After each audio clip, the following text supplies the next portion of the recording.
Прво ќе ви кажам за исходот. Според мене се работи за очигледно изнесување на невистини. Се работи за многу тежок вид на клевета. Сметам дека во нашето правосудство досега немало такво изнесување на такви очигледни и тешки невистини. Поради тоа сум уверен дека правната разврска мора да биде во корист на тужителот, затоа што едноставно не може да се изречат такви неаргументирани напади на нечија личност, да судот остане кон тоа индиферентен. Судница Виктор против да се прекине оваа постапка додека нема целосен исход на кривичната постапка, може да ни кажете зашто?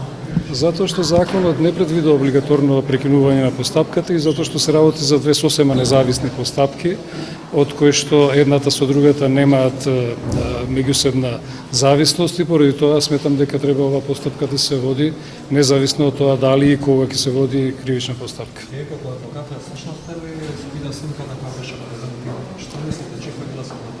Јас не се впуштам во коментирање на докази надвор од судницата. Вие бевте присутни, ќе ги чуете нашите ставови. Како што видовте денеска, подготвителното рочиште се одложи, а на наредното подготвително рочиште ќе ги чуете ставовите околу доказите.